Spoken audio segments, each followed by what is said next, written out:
Livro Paulo e Estevão, por Francisco Cândido Xavier, pelo Espírito Emmanuel. Segunda parte, 10. Ao encontro do Mestre. Às vésperas da partida em busca da gentilidade espanhola, eis que o apóstolo recebe uma carta comovente de Simão Pedro. O ex-pescador de Cafarnaum escrevia-lhe de Corinto, avisando sua próxima chegada à cidade imperial. A missiva era afetuosa e enternecedora, cheia de confidências amargas e tristes. Pedro confiava ao amigo suas derradeiras desilusões na Ásia e mostrava-lhe vivamente interessado pelo que lhe sucedera em Roma. Ignorando que o ex-rabino fora restituído à liberdade, procurava confortá-lo fraternalmente. Também ele, Simão, deliberara exilar-se junto dos irmãos da metrópole imperial, esperando ser útil ao amigo em quaisquer circunstância. Ainda no mesmo documento íntimo, rogava aproveitasse o portador para comunicar aos confrades romanos o propósito de se demorar algum tempo entre eles. O convertido de Damasco leu e releu a mensagem amiga altamente sensibilizado. Pelo emissário, irmão da igreja de Corinto, foi avisado de que o venerando apóstolo de Jerusalém chegaria ao porto de Hóstia dentro de 10 dias, mais ou menos. Não hesitou um momento. Lançou mão de todos os meios a seu alcance. Preveniu os íntimos e preparou uma casa modesta, onde Pedro pudesse alojar-se com a família. Criou o melhor ambiente para a recepção do respeitável companheiro, valendo-se do argumento de sua próxima excursão à Espanha, dispensava as dádivas dos amigos, indicando-lhe as necessidades de Simão, para que nada lhe faltasse. Transportou quanto possuía em objetos de uso doméstico do singelo aposento que alugara junto à porta lavernal para a casinha destinada a Simão, próximo dos cemitérios israelitas da Via Ápia. Esse exemplo de cooperação foi altamente apreciado por todos. Os irmãos mais humildes fizeram questão de oferecer pequeninas utilidades ao apóstolo, venerando que chegaria desprovido.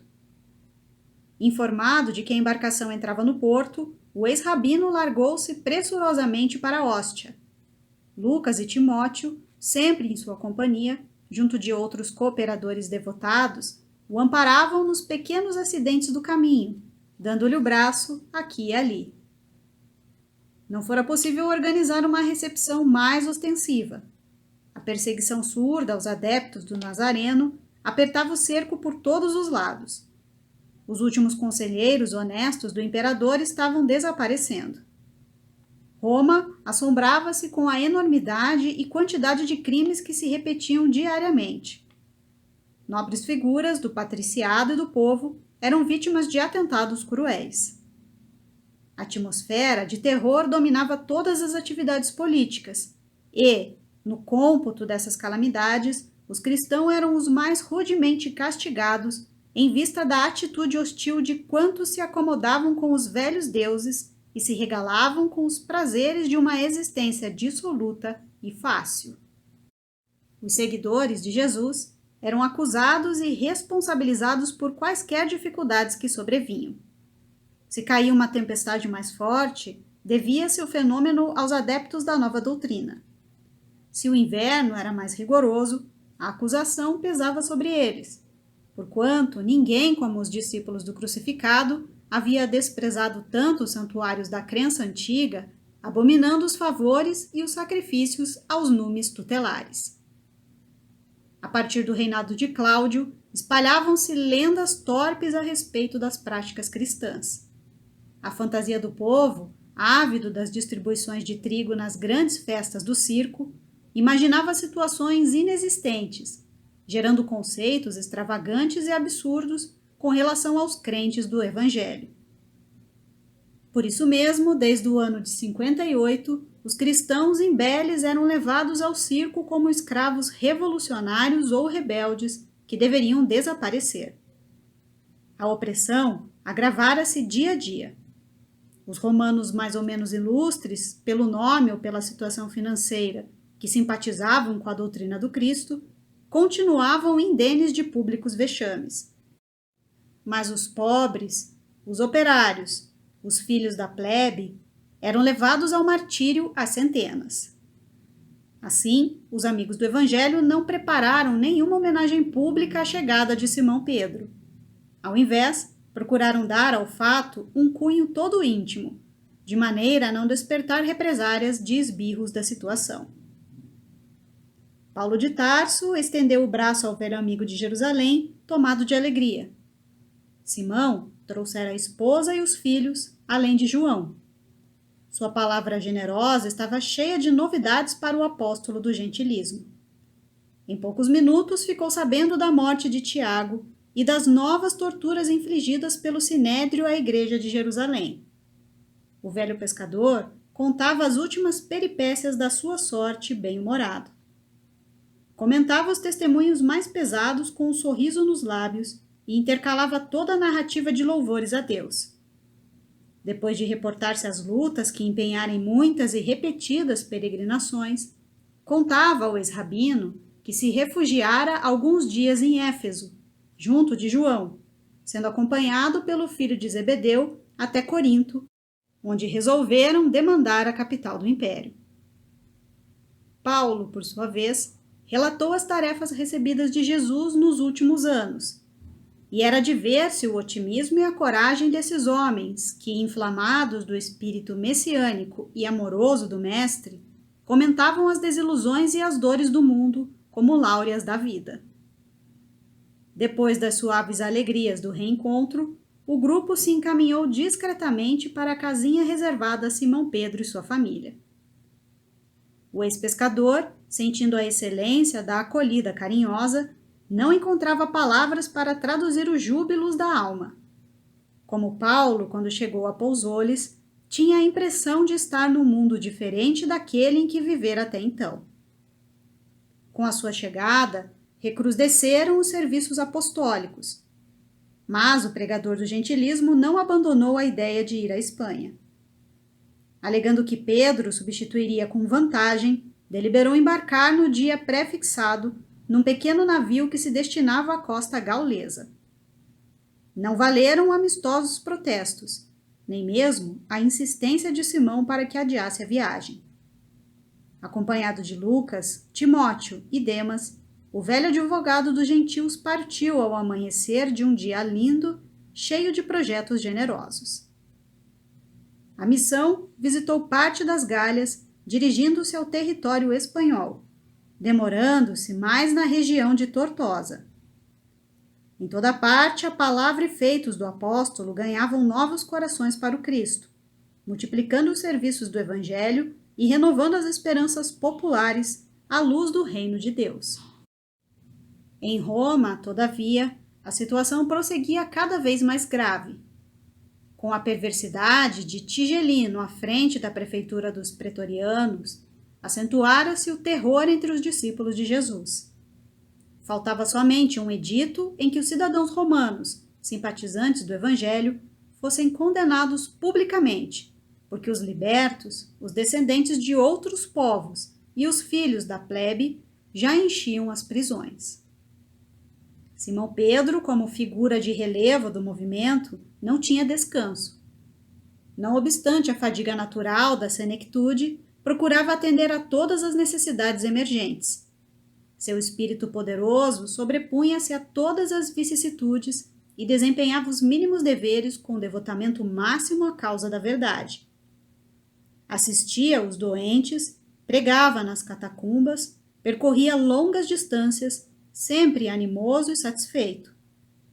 Os cristãos do mundo inteiro jamais poderão esquecer aquela falange de abnegados que os precedeu nos primeiros testemunhos da fé, afrontando situações dolorosas e injustas, regando com sangue e lágrimas a sementeira do Cristo, abraçando-se mutuamente confortados nas horas mais negras da história do Evangelho, nos espetáculos hediondos do circo, nas preces de aflição que se elevavam dos cemitérios abandonados. Tigelino, grande amigo dos prosélitos do Nazareno, buscava agravar a situação por todos os meios ao alcance da sua autoridade odiosa e perversa. O filho de Zebedeu preparava-se para regressar à Ásia quando um grupo de esbirros dos perseguidores o colheu em pregação carinhosa e inspirada, na qual se despedia dos confrades de Roma com exortações de tocante reconhecimento a Jesus. Apesar das atenciosas explicações, João foi preso e esbordoado impiedosamente. E com ele, dezenas de irmãos foram trancafiados nos cárceres imundos do Esquilino. Pedro recebeu a notícia dolorosamente surpreendido. Conhecia a extensão dos trabalhos que aguardavam na Ásia o companheiro generoso e rogou ao Senhor não o abandonasse a fim de obter a absolvição justa. Como proceder em tão difícil circunstância? Recorreu às relações prestigiosas que a cidade lhe oferecia. Entretanto, seus afeiçoados eram igualmente pobres de influência política nos gabinetes administrativos da época. Os cristãos de posição financeira mais destacada não ousavam enfrentar a onda avassaladora de perseguição e tirania. O antigo chefe da igreja de Jerusalém não desanimou. Precisava libertar o amigo, concorrendo para isso com todo o potencial de energia na esfera de suas possibilidades. Compreendendo a timidez natural dos romanos simpatizantes do Cristo, buscou reunir apressadamente uma assembleia de amigos íntimos para examinar o caso. No meio dos debates, alguém se lembrou de Paulo, o apóstolo dos gentios, dispunha na capital do império de grande número de afeiçoados eminentes. No caso da sua absolvição, a providência partira do círculo dileto de Popeia Sabina. Muitos militares colaboradores de Afrânio os Burros eram seus admiradores. Acácio Domício, que dispunha de valiosos empenhos junto dos pretorianos, era seu amigo dedicado e incondicional. Ninguém melhor que o ex-tecelão de Tarso poderia incumbir-se da delicada missão de salvar o prisioneiro. Não seria razoável pedir a sua ajuda? Comentava-se o caráter urgente da medida, mesmo porque numerosos cristãos morriam todos os dias nas prisões do Esquilino, vítimas das queimaduras do azeite fervente. Tigelino e alguns comparsas da administração criminosa distraíam-se com os suplícios das vítimas. O azeite era lançado aos infelizes no poste do martírio. Outras vezes, os prisioneiros maniatados eram mergulhados em grandes barris de água em ebulição. O prefeito dos pretorianos exigia que os correligionários assistissem ao suplício para escarmento geral. Os encarcerados acompanhavam as tristes operações, banhados em pranto silencioso. Verificada a morte da vítima, um soldado se encarregava de lançar as vísceras aos peixes famintos nos tanques vastos das prisões odiosas. Dada a situação geral apavorante, poder-se-ia contar com a intervenção de Paulo? A Espanha ficava muito distante. Era possível que a sua vinda não aproveitasse o caso pessoal de João. Pedro, porém, aproveitou a oportunidade do recurso e advertiu que seguiriam trabalhando a favor do filho de Zebedeu. Nada impedia, porém, de recorrer desde logo para o prestígio de Paulo, ainda porque a situação piorava de instante a instante. Aquele ano de 64 começara com terríveis perspectivas. Não se podia dispensar um homem enérgico e resoluto à frente dos interesses da causa. Dado esse parecer do venerando apóstolo de Jerusalém, a Assembleia concordou com a medida aventada. Um irmão que se tornara devotado cooperador de Paulo em Roma foi mandado à Espanha com urgência. Esse emissário era Crescêncio, que saiu de Ostia com enorme ansiedade, levando a missiva de Simão. O apóstolo dos gentios, depois de muito peregrinar, demorava-se em Tortosa, onde conseguira reunir grande número de colaboradores devotados a Jesus. Suas atividades apostólicas continuavam ativas, conquanto atenuadas, em virtude do cansaço físico. O movimento das epístolas diminuíra, mas não se interrompera de todo. Atendendo à necessidade das igrejas do Oriente, Timóteo partira da Espanha para a Ásia, carregado de cartas e recomendações amigas. Em torno do apóstolo agrupara-se novo contingente de cooperadores diligentes e sinceros. Em todos os recantos, Paulo de Tarso ensinava o trabalho e a renúncia, a paz da consciência e o culto do bem.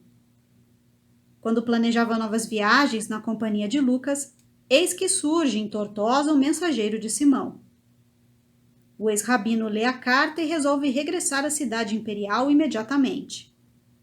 Através das linhas afetuosas do velho amigo, entreviu a gravidade dos acontecimentos.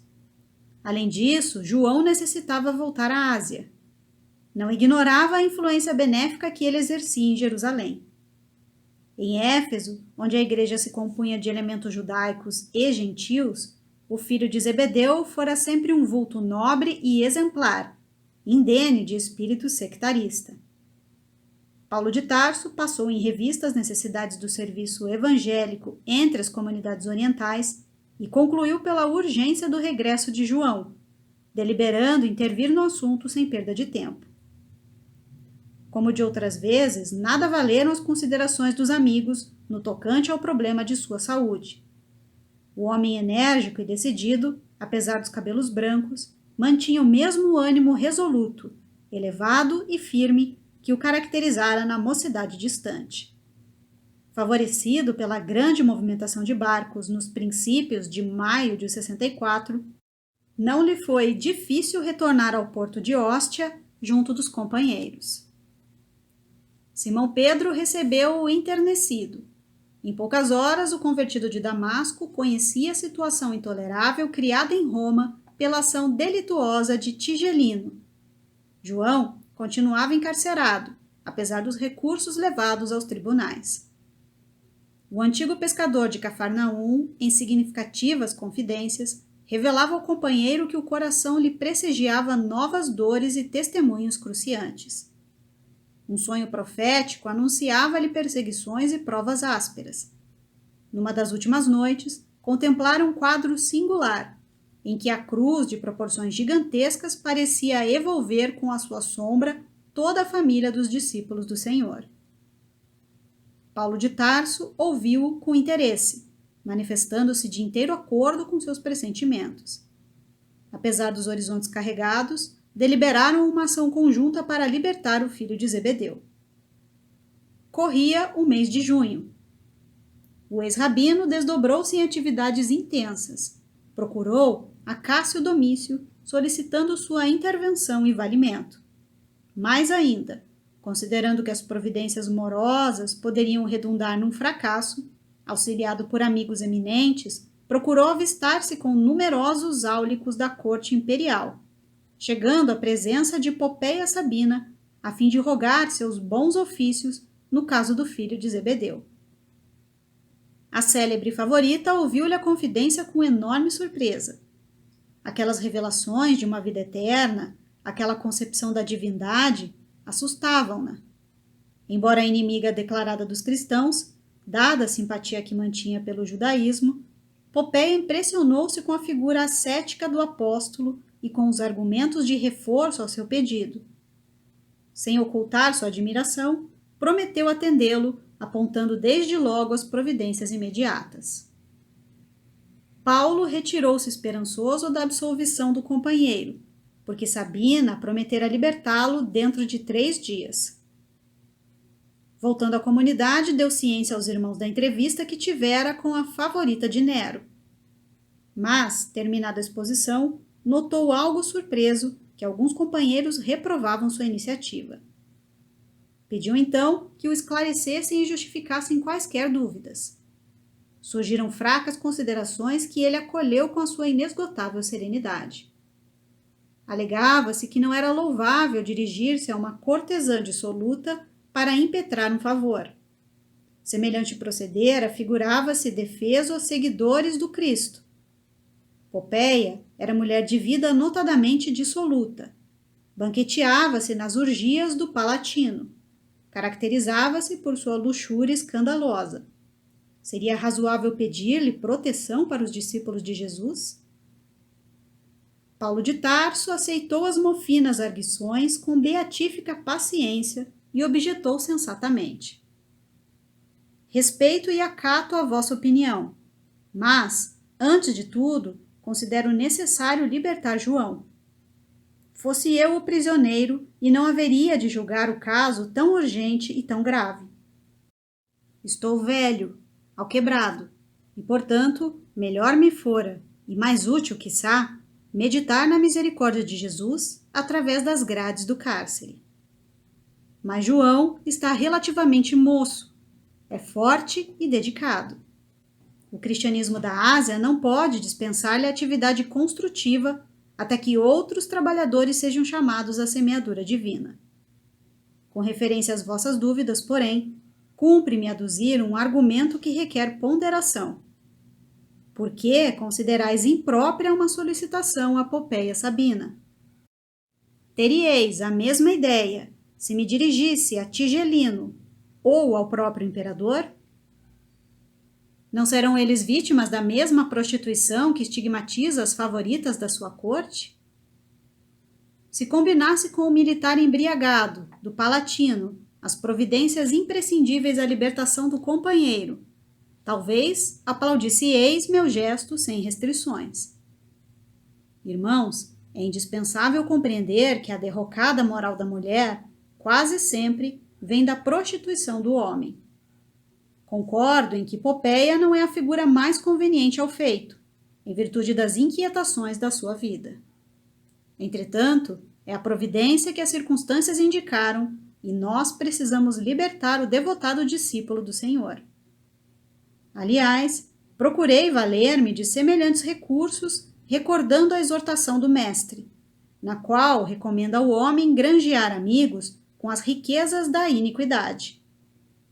Considero que quaisquer relações com o Palatino constituem expressões da fortuna iníqua, mas suponho útil mobilizar os que se conservam mortos no pecado para algum ato de caridade e de fé, pelo qual se desliguem dos laços com o passado delituoso, auxiliados pela intercessão de amigos fiéis. A elucidação do apóstolo espalhou grande calma em todo o recinto. Em poucas palavras, Paulo de Tarso fizera ver aos companheiros transcendentes conclusões de ordem espiritual. A promessa não falhara. Em 3 dias o filho de Zebedeu era restituído à liberdade. João estava abatidíssimo. Os maus tratos, a contemplação dos quadros terríveis do cárcere, a expectação angustiosa, haviam-lhe mergulhado o espírito em perplexidades dolorosas. Pedro regozijava-se, mas o ex-rabino, atento à tensão ambiente, sugeriu o regresso do apóstolo Galileu à Ásia sem perda de tempo. A igreja de Éfeso esperava-o. Jerusalém devia contar com sua colaboração desinteressada e amiga. João não teve tempo para muitas considerações, porque Paulo, como que possuído de amargos pressentimentos, foi ao porto de Óstia para predispor o seu embarque, aproveitando um navio napolitano prestes a largar para Mileto. Colhido pelas providências e impossibilitado de resistir ao resoluto ex-rabino, o filho de Zebedeu embarcou em fins de junho de 64, enquanto os demais amigos permaneceriam em Roma para a boa batalha em prol do Evangelho. Quanto mais sombrios os horizontes, mais coeso se tornava o grupo dos irmãos na fé em Cristo Jesus. Multiplicavam-se as reuniões nos cemitérios distantes e abandonados. Naqueles dias de sofrimentos, as pregações pareciam mais belas. Paulo de Tarso e os cooperadores desdobravam-se em edificações espirituais, quando a cidade foi sacudida de súbito por espantoso acontecimento. Na manhã de 16 de julho de 64, irrompeu violento incêndio nas proximidades do Grande Circo, abrangendo toda a região do bairro localizado entre o Célio e o Palatino. O fogo começara em vastos armazéns repletos de material inflamável e propagara-se com rapidez assombrosa. Debalde foram convocados os operários e homens do povo para atenuar a violência. Em vão, A turba numerosa e compacta movimentou recursos para aliviar a situação. As labaredas subiam sempre, alastrando-se com furor, deixando montões de escombros e ruínas. Roma inteira acudia a ver o sinistro espetáculo, já empolgada pelas suas paixões ameaçadoras e terríveis. O fogo, com prodigiosa rapidez, deu volta ao Palatino e invadiu o Velabro. O primeiro dia findava-se com angustiosas perspectivas. O firmamento cobria-se de fumo espesso, iluminando-se grande parte das colinas com o clarão odioso do incêndio terrível. As elegantes construções do Aventino e do Célio pareciam árvores secas de floresta em chamas. Acentuara-se a desolação das vítimas da enorme catástrofe. Tudo ardia nas adjacências do fórum. Começou o êxodo com infinitas dificuldades. As portas da cidade congestionavam-se de pessoas tomadas de profundo terror. Animais espavoridos corriam ao longo das vias públicas, como acossados por perseguidores invisíveis. Prédios antigos, de sólida construção, ruíam com sinistro estrondo. Todos os habitantes de Roma desejavam distanciar-se da zona comburente. Ninguém mais se atrevia a atacar a fogueira indômita. O segundo dia apresentou-se com o mesmo espetáculo inesquecível. Os populares desistiram de salvar alguma coisa, contentando-se em poder enterrar os mortos sem conta encontrados nos locais de possível acesso. Dezenas de pessoas percorriam as ruas engargalhadas de horrível acento. A loucura generalizava-se entre as criaturas mais impressionáveis. Macas improvisadas conduziam feridos sem destino certo. Longas procissões invadiam os santuários para salvar as suntuosas imagens dos deuses. Milhares de mulheres acompanhavam a figura impassível dos numes tutelares em dolorosas súplicas, fazendo votos de penosos sacrifícios, em vozes estantóricas. Homens piedosos apanhavam no redemoinho das multidões estonteadas as crianças massacradas ou apenas feridas. Toda a zona de acesso à Via Ápia, em direção à Alba Longa, estava entupida de retirantes apressados e desiludidos. Centenas de mães gritavam pelos filhinhos desaparecidos, e não raro tomavam-se providências à pressa para socorrer as que enlouqueciam. A população em peso desejava abandonar a cidade ao mesmo tempo. A situação tornara-se perigosa. A turba amotinada atacava as liteiras dos patrícios. Somente os cavaleiros desassombrados conseguiam romper a mole humana, provocando novas blasfêmias e lamentações. O fogo já havia devorado quase totalmente os palacetes nobres e preciosos das Carinas e continuava destroçando os bairros romanos, entre os vales e as colinas, onde a população era muito densa. Durante uma semana, dia e noite, lavrou o fogo destruidor, espalhando desolações e ruínas. Das 14 circunscrições em que se dividia a metrópole imperial, apenas 4 ficaram incólumes. 3 eram um aluvião de escombros fumegantes e as outras 7 conservavam tão só alguns vestígios dos edifícios mais preciosos. O imperador estava em Antium, quando irrompeu a fogueira por ele mesmo idealizada, pois a verdade é que, desejoso de edificar uma cidade nova com os imensos recursos financeiros que chegavam das províncias tributárias, projetara um incêndio famoso, assim vencendo a oposição do povo, que não desejava a transferência dos santuários. Além dessa medida de ordem urbanística, o filho de Agripina caracterizava-se em tudo pela sua originalidade satânica. Presumindo-se genial artista, não passava de um monstruoso histrião, assinalando sua passagem pela vida pública com crimes indeléveis e odiosos. Não seria interessante apresentar ao mundo uma Roma em chamas? Nenhum espetáculo a seus olhos seria inesquecível como esse. Depois das cinzas mortas, reedificaria os bairros destruídos. Seria generoso para com as vítimas da imensa catástrofe. Passaria à história do império como administrador magnânimo e amigo dos súditos sofredores. Alimentando tais propósitos, combinou o atentado com os áulicos de sua maior confiança e intimidade, ausentando-se da cidade para não despertar suspeitas no espírito dos políticos mais honestos. Entretanto, não pudera prever ele próprio a extensão da espantosa calamidade. O incêndio tomara proporções indesejáveis. Seus conselheiros menos dignos não puderam pressentir a amplitude do desastre. Arrancado à pressa dos seus prazeres criminosos, o imperador chegou a tempo de observar o último dia de fogo, verificando o caráter da medida odiosa. Dirigindo-se a um dos pontos mais elevados, contemplou o montão de ruínas e sentiu a gravidade da situação. O extermínio da propriedade particular atingira proporções quase infinitas.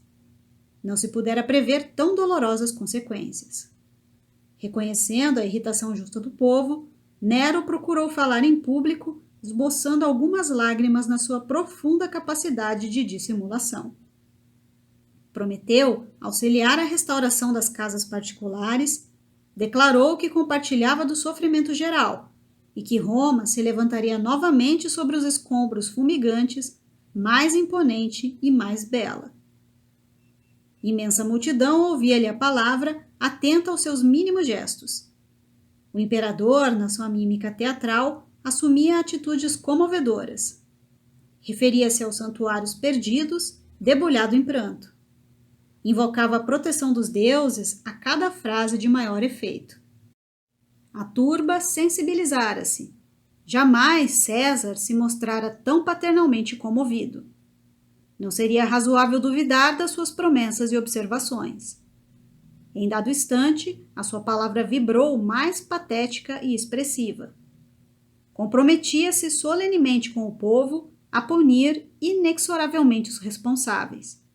Procuraria os incendiários, vingaria a desgraça romana sem piedade. Rogava mesmo a todos os habitantes da cidade cooperassem com ele, procurando e denunciando os culpados. Nesse interim, quando o verbo imperial se tornara mais significativo, notou-se que a massa popular se agitava estranhamente.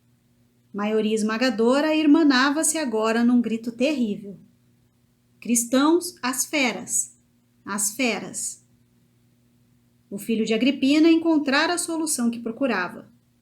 Ele, que procurava em vão, no espírito superexcitado, as novas vítimas das suas maquinações execrandas, às quais pudesse atribuir a culpa dos sucessos lamentáveis, viu no brado ameaçador da turba uma resposta às próprias cogitações sinistras. Nero conhecia o ódio que o vulgo voltava aos seguidores humildes do Nazareno. Os discípulos do Evangelho mantinham-se alheios e superiores aos costumes dissolutos e brutais da época.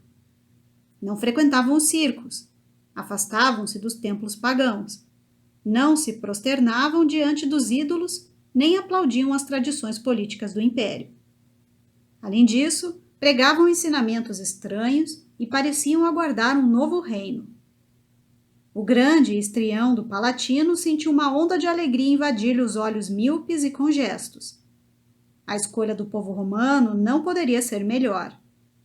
Os cristãos deveriam ser mesmo os criminosos. Sobre eles deveria cair o Gládio Vingador.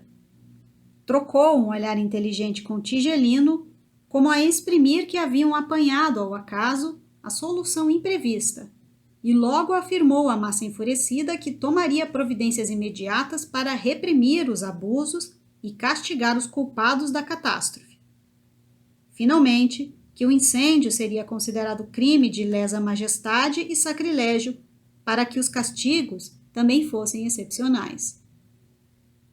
O povo aplaudia freneticamente, antegozando as sensações do circo, com esgares de feras e cânticos de martírio.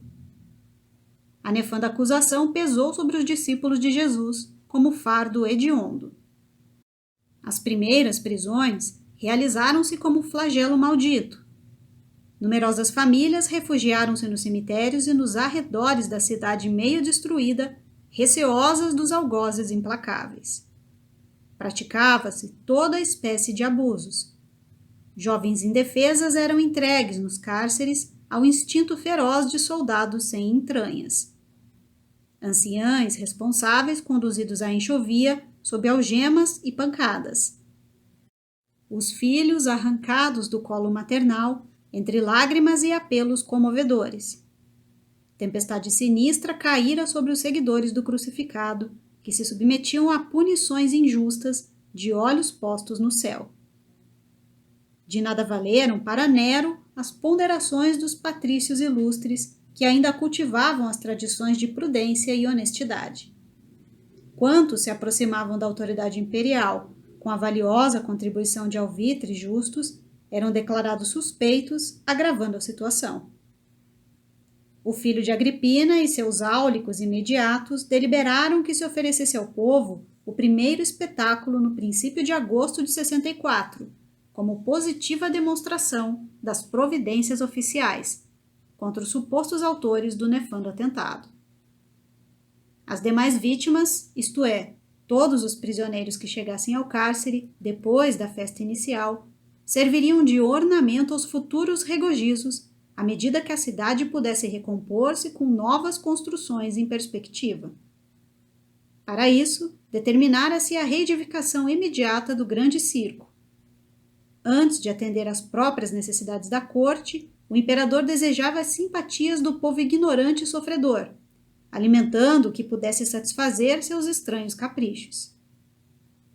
A primeira carnificina, destinada a distrair o ânimo popular, foi levada a efeito em jardins imensos, na parte que permanecera imune da destruição, por entre orgias indecorosas de que participaram a plebe e a grande fração do patriciado que se entregara à dissolução e ao desregramento. A festividade prolongou-se por noites sucessivas, sobre a claridade de esplêndida iluminação e o ritmo harmonioso de numerosas orquestras que inundavam o ar de melodias enternecedoras. Nos lagos artificiais deslizavam barcos graciosos, artisticamente iluminados. No seio da paisagem, favorecida pelas sombras da noite, que as tochas poderosas não conseguiam afastar de todo, repastava-se a devassidão em jogo franco. Ao lado das expressões festivas, enfileiravam-se as do martírio dos pobres condenados. Os cristãos eram entregues ao povo para o castigo que ele julgasse mais justo. Para isso, com intervalos regulares, os jardins estavam cheios de cruzes, postes, açoites e numerosos instrumentos de flagelação. Havia guardas imperiais para auxiliarem nas atividades punitivas. Em fogueiras preparadas, encontravam-se água e azeite fervente, bem como pontas de ferro em brasa, para os que desejassem aplicá-las. Os gemidos e soluços dos desgraçados casavam-se ironicamente com as notas harmoniosas dos alaúdes. Uns inspiravam entre lágrimas e preces, aos apupos do povo.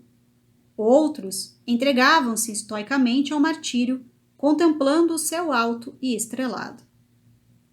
A linguagem mais forte será pobre para traduzir as dores imensas da grei cristã naqueles dias angustiosos. Não obstante os tormentos inenarráveis, os seguidores fiéis de Jesus revelaram o poder da fé àquela sociedade perversa e decadente, afrontando as torturas que lhes cabiam.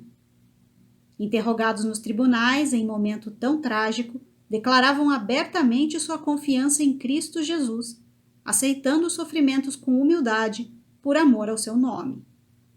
Aquele heroísmo parecia acirrar ainda mais os ânimos da multidão animalizada. Inventavam-se novos gêneros de suplício. A perversidade apresentava diariamente números novos em sua venenosa facúndia. Mas os cristãos pareciam possuídos de energias diferentes das conhecidas nos campos de batalhas sanguinolentas. A paciência invencível, a fé poderosa, a capacidade moral de resistência assombravam os mais afoitos. Não foram poucos os que se entregaram ao sacrifício cantando. Muita vez, diante de tanta coragem, os verdugos improvisados temeram o misterioso poder triunfante da morte. Terminada a chacina de agosto, com grande entusiasmo popular, continuou a perseguição sem tréguas para que não faltasse o contingente de vítimas nos espetáculos periódicos oferecidos ao povo em regozijo pela reconstrução da cidade. Diante das torturas e da carnificina, o coração de Paulo de Tarso sangrava de dor. A tormenta operava confusão em todos os setores. Os cristãos do Oriente, em sua maioria, trabalhavam por desertar do campo da luta, forçados por circunstâncias imperiosas da vida particular. O velho apóstolo, entretanto, unindo-se a Pedro, reprovava essa atitude. À exceção de Lucas, todos os cooperadores diretos, conhecidos desde a Ásia, haviam regressado. O ex-tecelão, todavia, fazendo causa comum com os desamparados, fez questão de assisti-los no transe inaudito. As igrejas domésticas estavam silenciosas. Fechados os grandes salões alugados na Suburra para as pregações da doutrina, restava aos seguidores do mestre apenas um meio de se entreverem e se reconfortarem na prece e nas lágrimas comuns. Eram as reuniões nas catacumbas abandonadas. E a verdade é que não poupavam sacrifícios para acorrer a esses lugares tristes e ermos. Era nesses cemitérios esquecidos que encontravam um conforto fraternal para o momento trágico que os visitava. Ali oravam, comentavam as luminosas lições do mestre e auriam novas forças para os testemunhos impendentes. Amparando-se em Lucas, Paulo de Tarso enfrentava o frio da noite, as sombras espessas, os caminhos ásperos, enquanto Simão Pedro cogitava de atender a outros setores. O ex-rabino encaminhava-se aos antigos sepulcros, levando aos irmãos aflitos a inspiração do Mestre Divino, que lhe borbulhava na alma ardente. Muitas vezes as pregações se realizavam alta madrugada, quando o soberano silêncio dominava a natureza.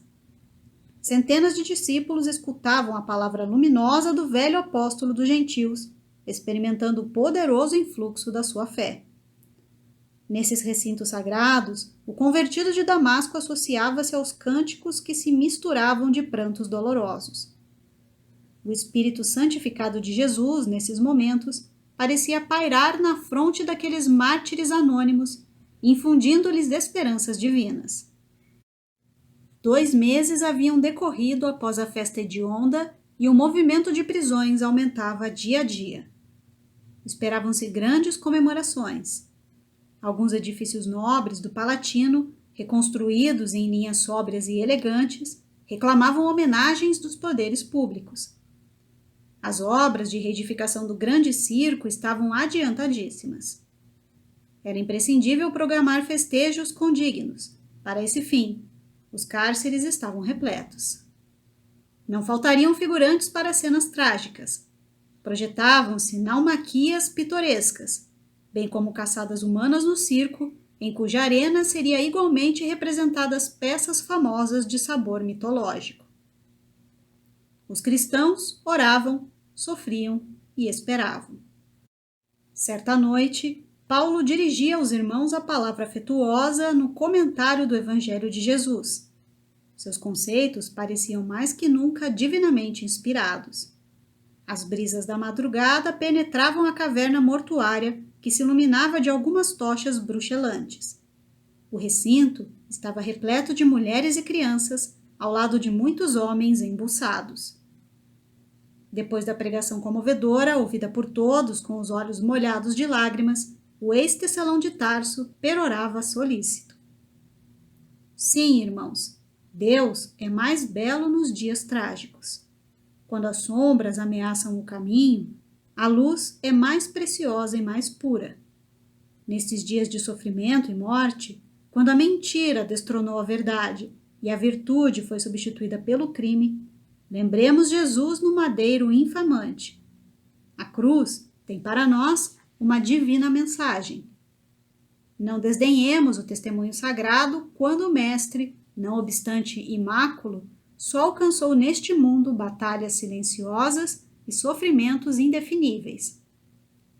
Fortalecemo-nos na ideia de que seu reino ainda não é deste mundo. Alcemos o espírito à esfera do seu amor imortal. A cidade dos cristãos não está na terra. Ela não poderia ser a Jerusalém que crucificou o enviado divino, nem a Roma que se compraz em derramar o sangue dos mártires. Neste mundo, estamos em uma frente de combate incruento, trabalhando pelo triunfo eterno da paz do Senhor. Não esperemos, portanto, repousar no lugar do trabalho dos testemunhos vivos. Da cidade indestrutível da nossa fé, Jesus nos contempla e balsamiza o coração. Caminhemos ao seu encontro através dos suplícios e das perplexidades dolorosas. Ele ascendeu ao Pai do cimo do Calvário. Nós lhe seguiremos as pegadas, aceitando com humildade os sofrimentos que, por seu amor, nos forem reservados. O auditório parecia estático, ouvindo as palavras proféticas do apóstolo. Entre as lajes frias e impassíveis, os irmãos na fé sentiam-se mais unidos entre si. Em todos os olhares cintilava a certeza da vitória espiritual. Naquelas expressões de dor e de esperança, havia o tácito compromisso de seguir o crucificado até ao seu reino de luz. O orador fizera uma pausa, sentindo-se dominado por estranhas comoções. Nesse instante inesquecível, um magote de guardas rompeu o afoito no recinto. O centurião Volúmio, a testa da patrulha armada, fazia intimações em alta voz, enquanto os crentes pacíficos estarreciam surpresos. Em nome de César, bradava o preposto imperial, exultando de contentamento. E ordenando aos soldados que fechassem o círculo em torno dos cristãos indefesos, continuava gritando de modo espetacular: "E que ninguém fuja, quem o tentar, morre como um cão." Apoiando-se a forte cajado, pois nessa noite não tivera companhia de Lucas, Paulo, ereto, evidenciando sua energia moral, exclamou firmemente: "E quem vos disse que fugiríamos? Ignorais, porventura, que os cristãos conhecem o Mestre a quem servem? Sois emissário de um príncipe do mundo, que estes sepulcros esperam. Mas nós somos trabalhadores do Salvador magnânimo e imortal." Volúmino fitou-o surpreso. Quem seria aquele velho cheio de energia e combatividade? Apesar da admiração que lhe inspirava, o centurião manifestou seu desagrado num sorriso de ironia. Medindo o ex-rabino de alto a baixo com um olhar de profundo desprezo, acrescentou: "Atentem bem no que aqui dizem e fazem." E depois de uma gargalhada dirigiu-se a Paulo com insolência: "Como ousas afrontar a autoridade de Augusto? Devem existir de fato diferenças singulares entre o imperador e o crucificado de Jerusalém. Não sei onde estaria seu poder de salvação para deixar suas vítimas ao abandono no fundo dos cárceres ou nos postes do martírio." Essas palavras eram pontilhadas de mordaz ironia, mas o apóstolo respondeu com a mesma nobreza de convicção: "Enganai-vos, centurião. As diferenças são apreciáveis. É que vós obedeceis a um infeliz e odiento perseguidor, e nós trabalhamos por um Salvador que ama e perdoa. Os administradores romanos, impensadamente, poderão inventar crueldades, mas Jesus nunca cessará de nutrir a fonte das bênçãos." A resposta produzira grande sensação no auditório. Os cristãos pareciam mais calmos e confiantes. Os soldados não ocultavam a enorme impressão que os dominava. O centurião, embora reconhecendo o desassombro daquele espírito varonil, não queria parecer fraco aos olhos dos subalternos e exclamou irritado: "Vamos, Lucílio, 3 bastonadas neste velho atrevido." O nomeado avançou para o apóstolo impassível. Ante a admiração silenciosa dos presentes, o bastão zuniu no ar, bateu em cheio no rosto do apóstolo, que nem por isso se alterou. As 3 pancadas foram rápidas, No entanto, um filete de sangue lhe escorria da face dilacerada. O ex-rabino, a quem haviam tomado o cajado de apoio, mantinha-se de pé com certa dificuldade, mas sem trair o bom ânimo que lhe caracterizava a alma enérgica. Fixou os verdugos com firmeza e sentenciou: Não podeis ferir senão o corpo. Podereis amarrar-me de pés e mãos, quebrar-me a cabeça, mas as minhas convicções são intangíveis, inacessíveis aos vossos processos de perseguição. Diante de tanta serenidade, Volúmio quase recuou aterrado.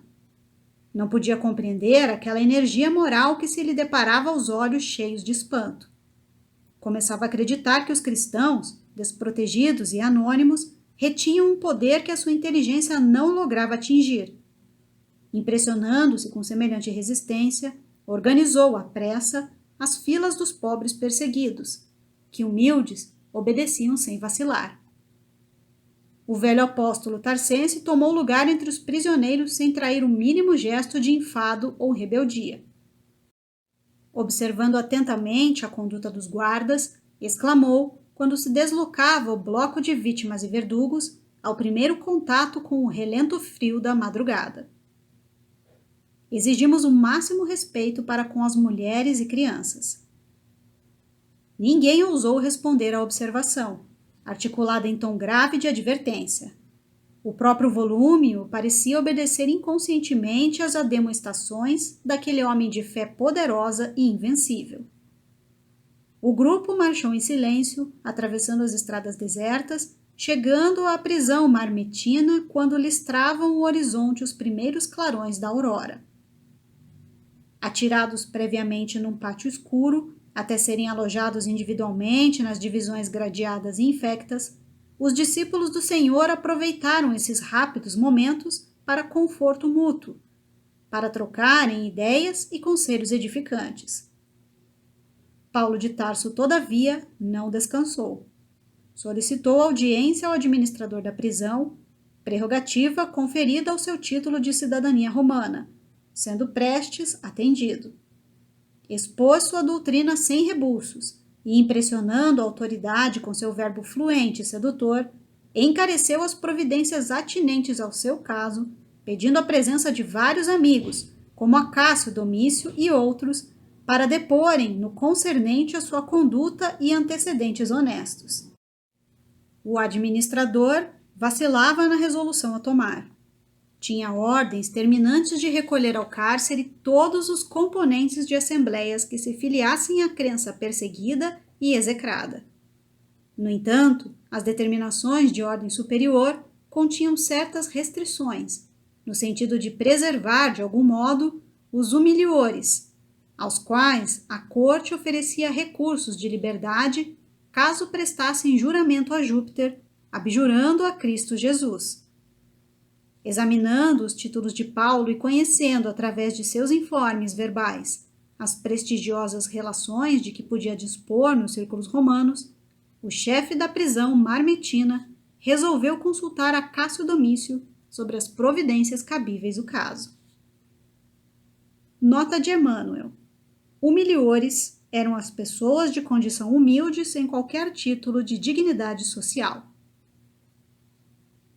Chamado ao estudo da questão, o amigo do apóstolo compareceu solícito, procurando falar com o prisioneiro depois de longa entrevista com o diretor da prisão. Domício explicou ao benfeitor que a situação era muito grave, que o prefeito dos pretorianos estava investido de plenos poderes para dirigir a campanha como melhor entendesse, que toda a prudência era indispensável e que, como último recurso, só restava um apelo à magnanimidade do imperador, perante quem o apóstolo devia comparecer para defender-se pessoalmente, caso fosse deferida a petição apresentada a César naquele mesmo dia.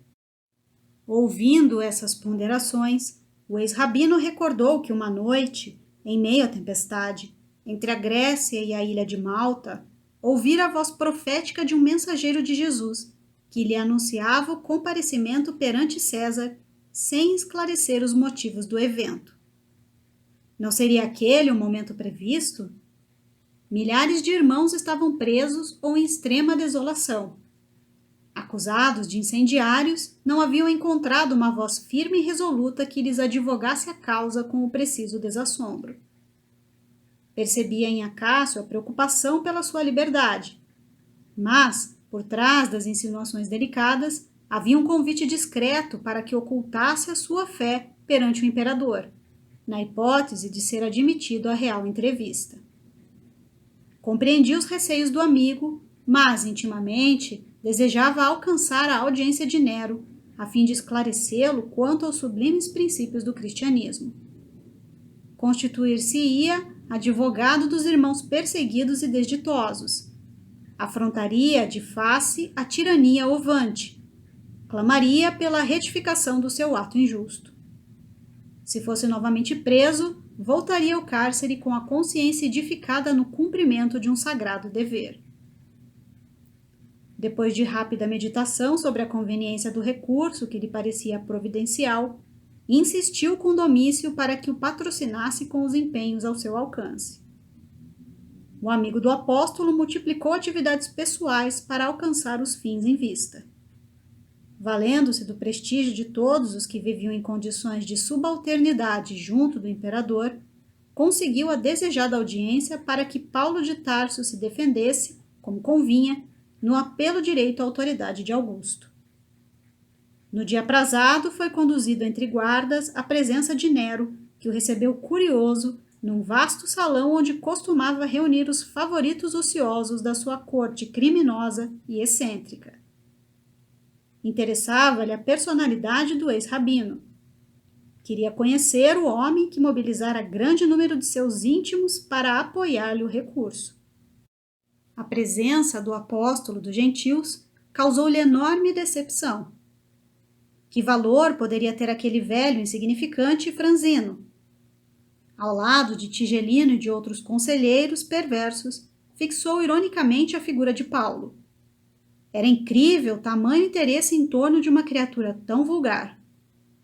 Quando se dispunha a recambiá-lo à prisão sem lhe ouvir o apelo, um dos áulicos lembrou que seria conveniente facultar-lhe a palavra para que se lhe aferisse a indigência mental. Nero, que jamais perdia ocasião de ostentar suas presunções artísticas, considerou o alvitre bem apresentado e ordenou ao prisioneiro que falasse à vontade. Ladeado por 2 guardas, um inspirado pregador do evangelho levantou a fronte cheia de nobreza, fitou César e os companheiros do seu séquito leviano e começou resoluto.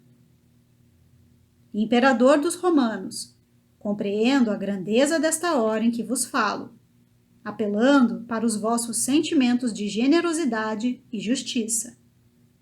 Não me dirijo aqui a um homem infalível, a uma personalidade humana, simplesmente, mas ao administrador que deve ser consciencioso e justo, ao maior dos príncipes do mundo, e que, antes de tomar o cetro e a coroa de um império imenso, deve considerar-se o pai magnânimo de milhões de criaturas. As palavras do velho apóstolo ecoavam no recinto com o caráter de uma profunda revelação. O imperador fixava-o, admirado e enternecido. Seu temperamento caprichoso era sensível às referências pessoais, onde predominassem as imagens brilhantes. Percebendo que se impunha ao reduzido auditório, o convertido de Damasco prosseguiu mais corajoso. Confiando em vossa longanimidade, pleiteei esta hora inesquecível, a fim de apelar para o vosso coração, não somente por mim, mas por milhares de homens, mulheres e crianças que padecem nos cárceres ou sucumbem nos círculos do martírio. Falo aqui em nome dessa multidão incontável de sofredores, perseguida com requintes de crueldade por favoritos de vossa corte, que deveria ser constituída de homens íntegros e humanitários. Acaso não chegarão aos vossos ouvidos os lamentos angustiosos da viuvez, da velhice e da orfandade? Ó Augusto, imperante do trono de Cláudio, sabei que uma onda de perversidade e de crimes odiosos varre os bairros da cidade imperial, arrancando soluços dolorosos aos vossos tutelados miserandos. Ao lado da vossa atividade governamental, por certo, rastejam víboras venenosas que é necessário extirpar, a bem da tranquilidade e do trabalho honesto do vosso povo.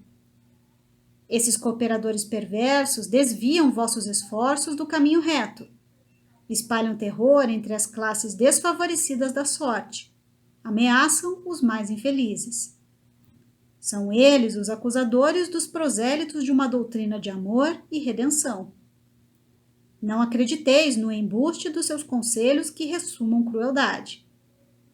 Ninguém trabalhou, talvez, quanto os cristãos no socorro às vítimas do incêndio voraginoso. Enquanto os patrícios ilustres fugiam de Roma desolada, enquanto os mais tímidos se recolhiam aos lugares mais abrigados do perigo, os discípulos de Jesus percorriam os quarteirões em chamas, aliviando as vítimas infortunadas. Alguns imolaram a vida ao altruísmo dignificador. E, por fim, vede, os trabalhadores sinceros do Cristo foram recompensados com a pecha de autores do crime hediondo, de caluniadores sem entranhas. Acaso não vos doeu a consciência ao endossardes tão infames alegações, a revelia de uma sindicância imparcial e rigorosa? No esfervilhar das calúnias, não vi surgir uma voz que vos esclarecesse. Admito que participais certamente de tão trágicas ilusões, porque não creio no desvirtuamento da vossa autoridade reservada às melhores resoluções em favor do império. E é por isso, ó imperador dos romanos, que, reconhecendo o grandioso poder enfeixado em vossas mãos, ouso levantar minha voz para esclarecer-vos. Atentai para a extensão gloriosa de vossos deveres. Não vos entregueis à sanha de políticos inconscientes e cruéis. Lembrai-vos de que, numa vida mais elevada que esta, ser-vos-ão pedidas contas de vossa conduta nos atos públicos. Não alimenteis a pretensão de que vosso cetro seja eterno. Sois mandatário de um Senhor poderoso que reside nos céus. Para vos convencerdes da singularidade de semelhante situação, volvei um olhar apenas ao passado brumoso. Onde os vossos olhos antecessores? Em vossos palácios faustosos perambulam guerreiros triunfantes, reis improvisados, herdeiros vaidosos de suas tradições.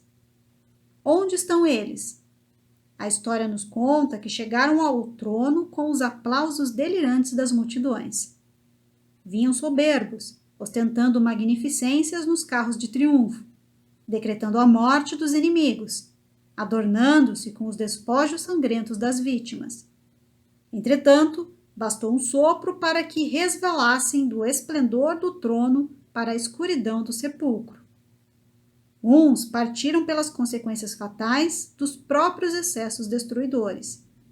Outros assassinados pelos filhos da revolta e do desespero. Recordando semelhante situação, não desejo transformar o culto da vida em culto da morte, mas demonstrar que a fortuna suprema do homem é a paz da consciência pelo dever cumprido. Por todas essas razões, apelo para a vossa magnanimidade, não só por mim, como por todos os correligionários que gemem à sombra dos cárceres, esperando o gládio da morte. Observando-se longa pausa do verbo eloquente do orador, podia ver-se a estranha sensação que a sua palavra havia causado. Nero estava lívido. Tigelino, profundamente irritado, procurava um recurso para insinuar-se com alguma observação menos digna a respeito do postulante. As raras cortesãs presentes não disfarçavam a indizível comoção que lhes abalara o sistema nervoso. Os amigos do prefeito dos pretorianos mostravam-se indignados, rubros de cólera. Depois de ouvir um áulico, o imperador ordenou que o apelante se conservasse em silêncio até que se tomasse as primeiras deliberações. Estavam todos surpreendidos. Não se podia esperar de um velho franzino e doente tamanho poder de persuasão. Um desassombro que raiava pela loucura, segundo as noções do patriciado. Por muito menos, velhos e probos, conselheiros da corte, haviam alcançado o exílio ou a sentença de morte. O filho de Agripina parecia abalado. Não mais assentava no olho a impertinente Esmeralda à guisa de monóculo. Tinha a impressão de haver escutado sinistros vaticínios. Entregava-se automaticamente aos seus gestos característicos quando impressionado e nervoso. As advertências do apóstolo penetravam-lhe o coração. Suas palavras pareciam ecoar-lhe nos ouvidos para sempre. Tigelino percebeu a delicadeza da situação e aproximou-se. Divino, exclamou o prefeito dos pretorianos em atitude servil, a voz quase imperceptível. Se quiserdes, o atrevido poderá morrer aqui mesmo, ainda hoje. Não, não, redarguiu Nero comovido. Este homem é dos mais perigosos que tenho encontrado. Ninguém, como ele, ousou comentar a presente situação nestes termos. Vejo, por detrás da sua palavra, muitos vultos, talvez eminentes, que, conjugando valores, poderiam fazer-me grande mal. Concordo, disse o outro hesitante em voz muito baixa. Assim, pois, continuou o imperador prudentemente, é preciso parecer magnânimo e sagaz. Dar-lhe-ei o perdão por agora, recomendando que não se afaste da cidade até que se esclareça de todo a situação dos seguidores do cristianismo. Tigelino escutava com um sorriso ansioso, enquanto o filho de Agripina rematava em voz sumida. Mas vigiarás seus menores passos, mantê-lo-ás em custódia oculta, e quando vier a festividade da reconstrução do grande circo, aproveitaremos a oportunidade para despachá-lo a lugar distante, onde deverá desaparecer para sempre. O odioso prefeito sorriu e acentuou. Ninguém resolveria melhor o intrincado problema. Terminada a breve conversação, imperceptível aos demais, Nero declarou com enorme surpresa dos palacianos conceder ao apelante a liberdade que pleitava em sua primeira defesa, mas reservava o ato de absolvição para quando se apurasse definitivamente a responsabilidade dos cristãos. Dessarte, o defensor do cristianismo poderia permanecer em Roma à vontade, submetendo-se, contudo, ao compromisso de não se ausentar da sede do império até que seu caso pessoal fosse bastantemente esclarecido. O prefeito dos pretorianos lavrou a sentença em pergaminho. Paulo de Tarso, por sua vez, estava confortado e radiante. O caviloso monarca pareceu-lhe menos mal, digno de amizade e reconhecimento. Sentia-se possuído de grande alegria, por isso que os resultados da sua primeira defesa eram de molde a proporcionar nova esperança a seus irmãos na fé. Paulo retornou ao cárcere, ficando o administrador notificado das últimas disposições a seu respeito. Só então lhe deram liberdade. Assaz, esperançado, procurou os amigos, mas, por toda parte, só encontrava desoladoras notícias. A maioria dos colaboradores mais íntimos e prestimosos haviam desaparecido, presos ou mortos. Muitos haviam debandado, temerosos do extremo sacrifício. Por fim, sempre teve a satisfação de reencontrar Lucas. O piedoso médico informou dos acontecimentos dolorosos e trágicos que se repetiam diariamente. Ignorando que um guarda o seguia de longe para lhe situar a nova residência, Paulo, acompanhado do amigo, atingiu uma casa pobre nas proximidades da Porta Capena. Necessitando repousar e fortalecer o corpo debilitado, o velho pregador procurou 2 generosos irmãos que o receberam com imensa alegria. Trata-se de Lino e Cláudia, dedicados servidores de Jesus.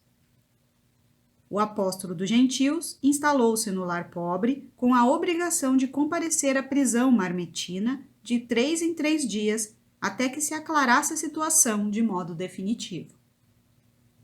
Não obstante o consolo de que se sentia possuído, o venerável amigo do gentilismo experimentava singulares presságios. surpreendia-se a refletir no coroamento da carreira apostólica, como se nada mais lhe restasse senão morrer por Jesus.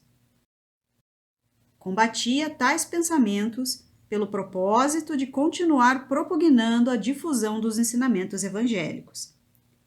Não mais pôde encaminhar-se à pregação das catacumbas, dada a prostração física, mas valia-se da colaboração afetuosa e dedicada de Lucas para as epístolas que julgava necessárias. Nessas, inclui-se a derradeira carta que escreveu a Timóteo, aproveitando 2 amigos que partiam para a Ásia. Paulo escreve este último documento ao discípulo muito amado, tomando-se de singulares emoções que lhe enchem os olhos de lágrimas abundantes. Sua alma generosa deseja confiar ao filho de Eunice as últimas disposições, mas luta consigo mesmo de modo a não se dar por vencido. O ex-rabino, ao traçar conceitos afetuosos, sente-se qual discípulo chamado a esferas mais altas, sem poder furtar-se à condição de homem que não deseja capitular na luta. Ao mesmo tempo que confia a Timóteo a convicção de haver terminado a carreira, pede-lhe que envie a ampla capa de couro deixada em Troade, em casa de Carpo, visto necessitar de agasalho para o corpo abatido. Enquanto lhe envia as últimas impressões cheias de prudência e carinho, roga aos seus bons ofícios para que João Marcos venha à sede do Império, a fim de auxiliá-lo no serviço apostólico. Quando a mão trêmula e rugosa escreve melancolicamente: "Só Lucas está comigo." O convertido de Damasco interrompe-se para chorar sobre os pergaminhos.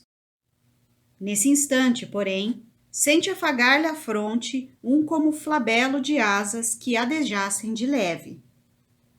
Brando conforto lhe invade o coração amoroso e intrépido. Nesse ponto da carta, recobra novo ânimo e volta a demonstrar decisão de luta, terminando com as recomendações atinentes às necessidades da vida material e aos seus labores evangélicos. Paulo de Tarso, entretanto, entrega a missiva a Lucas para expedi-la, sem conseguir disfarçar seus lúgubres pressentimentos. Em vão, o carinhoso médico e devotado amigo procura desfazer aquelas apreensões. Debaldilino e Cláudia tentam distraí-lo. Embora não abandonasse os trabalhos condizentes com a nova situação, o velho apóstolo mergulhou-se em profundas meditações, das quais apenas se forrava para atender às necessidades triviais. Efetivamente, decorridas algumas semanas após a carta a Timóteo, um grupo armado visitou a residência de Lino, depois da meia-noite, na véspera das grandes festividades com que a administração pública desejava assinalar a reconstrução do grande circo. O dono da casa, a esposa e Paulo de Tarso foram presos, escapando Lucas pelo fato de pernoitar em outra parte. As 3 vítimas foram conduzidas a um cárcere do Monte Esquilino, dando provas de poderosa fé em face do martírio que começava. O apóstolo foi atirado a uma cela escura e incomunicável. Os próprios soldados se intimidavam da sua coragem. Ao despedir-se de Lino e sua mulher, enquanto esta se desfazia em lágrimas, o valoroso pregador abraçava-os dizendo: "Tenhamos coragem. Esta deve ser a última vez em que nos saudamos com os olhos materiais.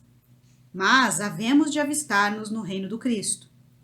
O poder tirânico de César não atinge senão o corpo miserável." Em virtude de ordem expressa de Tigelino, o prisioneiro ficou insulado de todos os companheiros. Na escuridão do cárcere, que mais se assemelhava a uma cova úmida, deu um balanço retrospectivo em todas as atividades de sua vida, entregando-se a Jesus, inteiramente confiado na sua divina misericórdia.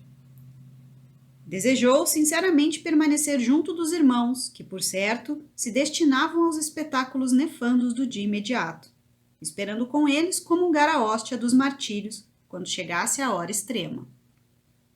Não pôde dormir, a considerar as horas transcorridas desde o momento da prisão, e concluiu que o dia do sacrifício estaria iminente. Nem uma réstia de luz penetrava o cubículo infecto e acanhado. Percebia somente vagos rumores longínquos, que lhe davam ideia da aglomeração popular nas vias públicas. As horas passaram em expectativas que pareciam intermináveis. Depois do angustioso cansaço, conseguiu algumas horas de sono. Acordou mais tarde, já incapacitado de calcular as horas decorridas. Tinha sede e fome, mas orou com fervor, sentindo que fluíam brandas consolações para sua alma das fontes da providência invisível.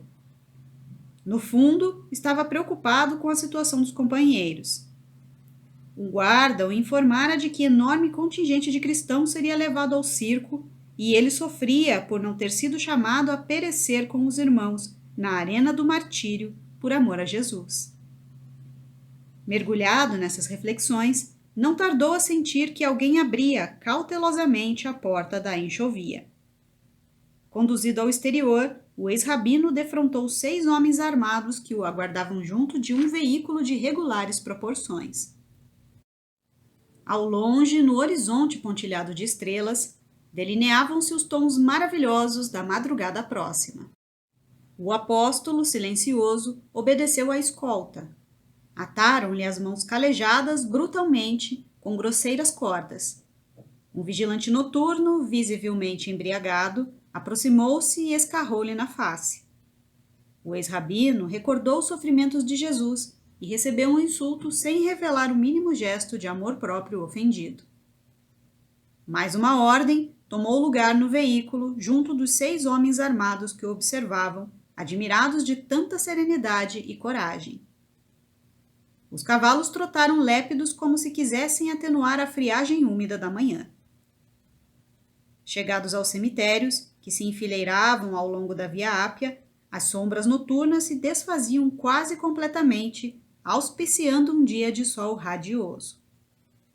O militar que chefiava a escolta mandou parar o carro e, fazendo descer o prisioneiro, disse-lhe hesitante: o prefeito dos pretorianos, por sentença de César, ordenou que fosseis sacrificado no dia imediato ao da morte dos cristãos votados às comemorações do circo, realizadas ontem.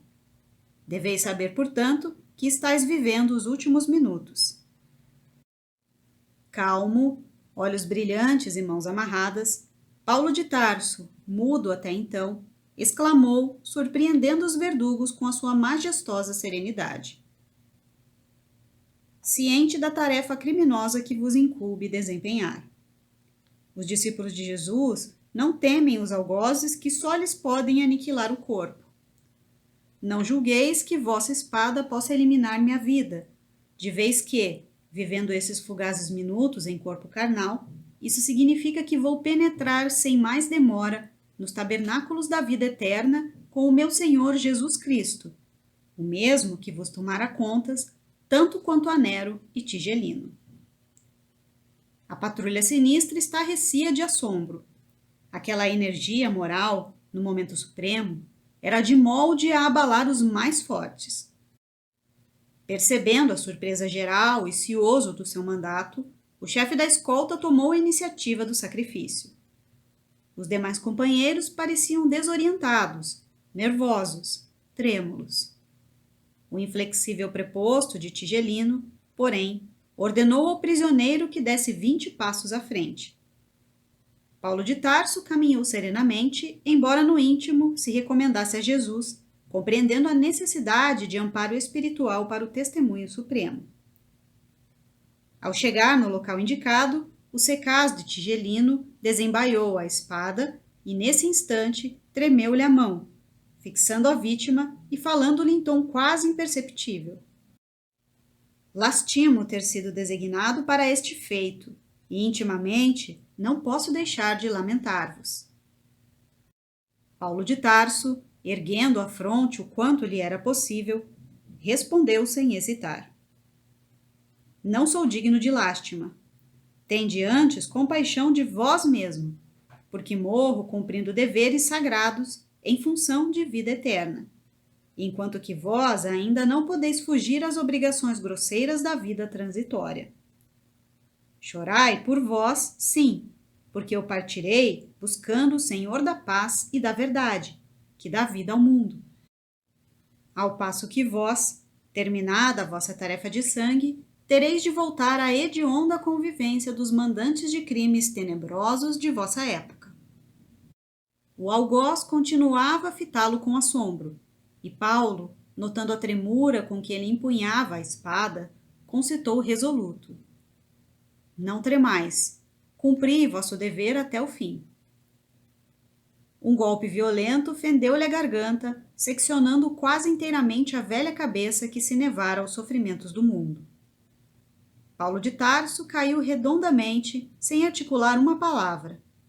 O corpo alquebrado embolou-se no solo como um despojo horrendo e inútil. O sangue jorrava em golfões nas últimas contrações da agonia rápida, enquanto a expedição regressava penosamente muda dentro da luz matinal e triunfante. O valoroso discípulo do Evangelho sentia a angústia das derradeiras repercussões físicas, mas, aos poucos, experimentava uma sensação branda de alívio reparador. Mãos carinhosas e solícitas pareciam tocá-lo de leve, como se arrancassem, tão só nesse contato divino, as terríveis impressões de seus amargurosos padecimentos. Tomado de surpresa, verificou que o transportavam a local distante e pensou que amigos generosos desejavam assisti-lo em lugar mais conveniente para que lhe não faltasse a doce consolação da morte tranquila. Depois de alguns minutos, as dores haviam desaparecido por completo. Guardando a impressão de permanecer à sombra de alguma árvore frondosa e amiga, experimentava a carícia das brisas matinais que passavam em lufadas frescas. Tentou levantar-se, abrir os olhos, identificar a paisagem. Impossível, sentia-se fraco, qual convalescente de moléstia prolongada e gravíssima. Reuniu as energias mentais, como lhe foi possível, e orou, suplicando a Jesus permitisse o esclarecimento de sua alma naquela nova situação. Sobretudo, a falta de visão deixava-o submerso em angustiosa expectativa. Recordou os dias de Damasco, quando a cegueira lhe invadira os olhos de pecador, ofuscados pela luz gloriosa do Mestre. Lembrou o carinho fraternal de Ananias e chorou ao influxo daquelas singulares reminiscências. Depois de grande esforço, conseguiu levantar-se e refletiu que o homem precisava servir a Deus, ainda que tateasse em densas trevas. Foi aí que ouviu passos de alguém que se aproximava de leve. Ocorreu-lhe subitamente o dia inesquecível em que fora visitado pelo emissário do Cristo na pensão de Judas. Quem sois? Perguntou como fizera outrora naquele lance inolvidável. Irmão Paulo, começou a dizer o recém-chegado. Mas o apóstolo dos gentios, identificando aquela voz bem amada, interrompeu-lhe a palavra, bradando com júbilo inexprimível. Ananias! Ananias!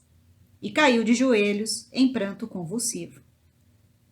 Sim, sou eu, disse a veneranda entidade, pousando a mão luminosa na sua fronte.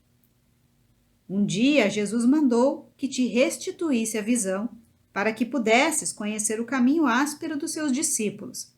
E hoje, Paulo, concedeu-me a dita de abrir-te os olhos para a contemplação da vida eterna.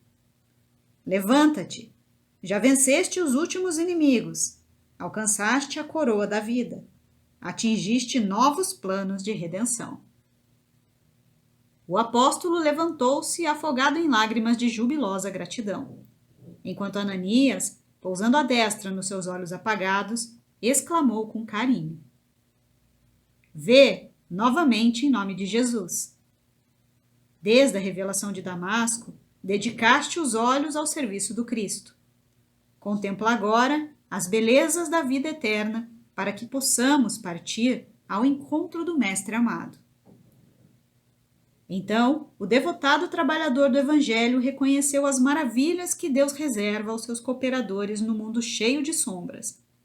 Tomado de espanto, identificou a paisagem que o rodeava. Não longe estavam as catacumbas da Via Ápia. Misteriosas forças o haviam afastado do quadro triste em que se decompunham os despojos sangrentos. Sentiu-se jovem e feliz. Compreendia agora a grandeza do corpo espiritual no ambiente estranho aos organismos da terra. Suas mãos estavam sem rugas, a epiderme sem cicatrizes. Tinha a impressão de haver sorvido um misterioso elixir de juventude. Uma túnica de alvura resplandecente envolvia-o em graciosas ondulações. Mal despertava do seu deslumbramento quando alguém lhe bateu levemente no ombro. Era Gamaliel, que lhe trazia um ósculo fraternal. Paulo de Tarso sentiu-se o mais ditoso dos seres. Abraçando seu velho mestre Ananias, num só gesto de ternura, exclamava entre lágrimas: só Jesus me poderia conceder alegria igual a esta. Mal não acabara de o dizer, começaram a chegar velhos companheiros de lutas terrenas, amigos de outros tempos, irmãos desvelados que lhe vinham trazer as boas-vindas ao transpor os umbrais da eternidade. Os deslumbramentos do apóstolo sucediam-se ininterruptos, como se ficassem em Roma à sua espera. Todos os mártires das festividades da véspera chegaram cantando nas proximidades das catacumbas. Todos queriam abraçar o generoso discípulo, oscular-lhe as mãos.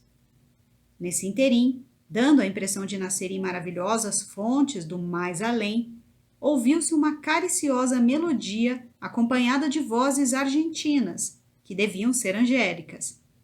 Surpreendido com a beleza da composição, intraduzível na linguagem humana, Paulo ouvia o venerando amigo de Damasco, que explicava solícito: este é o hino dos prisioneiros libertados. Observando-lhe a intensa comoção, Ananias perguntou qual o seu primeiro desejo na esfera dos redimidos. Paulo de Tarso, intimamente, recordou Abigail e os anelos sagrados do coração, como aconteceria a qualquer ser humano. Mas, integrado no ministério divino, que manda esquecer os caprichos mais singelos e sem trair a gratidão à misericórdia do Cristo, respondeu comovidamente: meu primeiro desejo seria rever Jerusalém, onde pratiquei tantos males, e ali orar a Jesus para ofertar-lhe o meu agradecimento. Tão depressa o disse, e a luminosa assembleia se punha em movimento. Assombrado com o poder da volitação, Paulo observava que as distâncias nada representavam agora para suas possibilidades espirituais. De mais alto continuavam fluindo harmonias de sublimada beleza. Eram hinos que exaltavam a ventura dos trabalhadores triunfantes e a misericórdia das bênçãos do Todo-Poderoso. Paulo desejava imprimir à divina excursão o sabor de suas reminiscências. Para esse fim, o grupo seguiu ao longo da Via Ápia até Arícia, de onde se desviou em direção a Pousoles, em cuja igreja se deteve em preces por alguns minutos de ventura inigualável. Daí, a caravana espiritual demandou a ilha de Malta, transportando-se em seguida para o Peloponeso, onde Paulo se extasiou na contemplação de Corinto, dando curso a recordações carinhosas e doces. Inflamados de entusiasmo fraternal, os componentes da caravana acompanhavam o valoroso discípulo no caminho das sagradas lembranças que lhe vibravam no coração. Atenas, Tessalônica, Filipes, Neápolis, Troade e Éfeso foram pontos nos quais o apóstolo estacionara demoradamente, orando com lágrimas de gratidão ao Altíssimo. Atravessadas as zonas da Panfilha e da Sicília, entraram na Palestina, tomados de júbilo e sagrado respeito. Em todos os caminhos incorporavam-se emissários e trabalhadores do Cristo. Paulo não conseguia avaliar a alegria da chegada a Jerusalém sobre o prodigioso azul do crepúsculo. Obedecendo ao alvitre de Ananias, reuniram-se no cimo do Calvário e ali cantaram hinos de esperança e de luz. Lembrando os erros do passado amarguroso, Paulo de Tarso ajoelhou-se e elevou a Jesus fervorosa súplica. Os companheiros remidos recolheram-se em êxtase, enquanto ele, transfigurado, em pranto, procurava exprimir a mensagem de gratidão ao Divino Mestre. Desenhou-se então, na tela do infinito, um quadro de beleza singular. Como se houvesse rasgado a imensurável umbela azul, surgiu na amplidão do espaço uma senda luminosa e 3 vultos que se aproximavam radiantes. O mestre estava no centro, conservando Estevão à direita e Abigail ao lado do coração. Deslumbrado, arrebatado, o apóstolo apenas pôde estender os braços, porque a voz lhe fugia no auge da comoção. Lágrimas abundantes perolavam-lhe o rosto também transfigurado. Abigail e Estevão adiantaram-se. Ela tomou-lhe delicadamente as mãos num assomo de ternura, enquanto Estevão o abraçava com efusão.